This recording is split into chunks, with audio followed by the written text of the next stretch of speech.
Hello everyone, this is Orhan. In this video I'm going to show you how to draw histograms in Excel. In order to draw histograms, we need to calculate the maximum and minimum of the data and then the range. So this data I have here is the stock prices of Apple starting from August 2018 up until to August 2019. So before we start, I calculate the returns of the stock here. Percentage returns. So I'm going to draw histogram of the returns. In order to draw histogram, we need to first calculate the maximum of the data. So max function is for this, right? Equal max, open parentheses, and select the whole data. So Control Shift down arrow will select the whole column, and when you close the parentheses, it will automatically calculate it. And then right here, min, open parentheses, and select the whole column again, and then close the parentheses. So this will be your maximum return, this will be your minimum return, and the range is the difference between those two. Okay, maximum minus minimum, so it gives you almost 17% of difference between maximum and minimum. So once you calculate maximum and minimum, you need to form bins. Bins are the x-axis on histogram.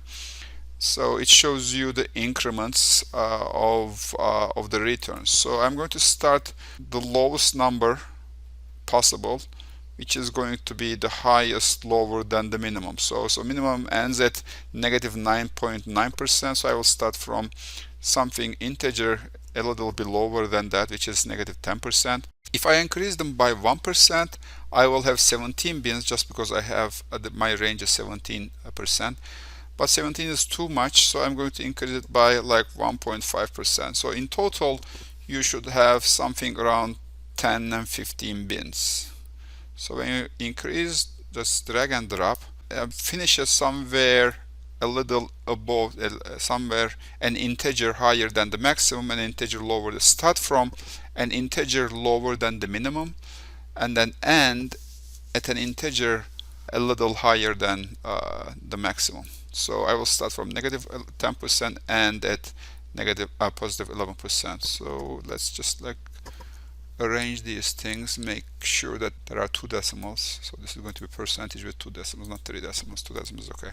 So once you just form these bins, and then you are basically done. Hit this data here in the toolbar. You should have data analysis here. If you don't have it, click File, Options, Add-ins, and then Excel add-ins here at the end. So there will be a little window. So click this analysis tool pack, both, and then click OK, and you will have data analysis here. So if you have it, fine. If you don't, this is one way. If you have different versions of Excel, for example, if you have Mac, so just Google the data analysis add-in, you would find where it is located.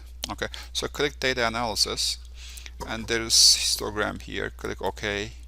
An input range, when you hit the input range, just little red arrow, select the returns, it's going to be my inputs, and then close it.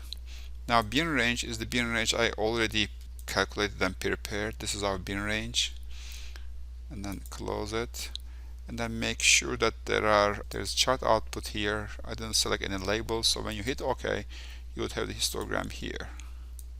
So we make it bigger, and then close this, delete this frequency. So this basically shows you how many numbers you have lower than negative 10%, lower than a negative 8.5%. So you will have one day of return between negative 8.5% and 10%. Okay. So for example, this one means you have 35 days between negative 1% and 2.5%. So it shows you basically how many days of return you have between those bins that we created before. Well, that's basically it. You can play with the color, with the shape, with the font of the histogram, but this is basically it. Hope this video helped. Hope to see you in the coming videos.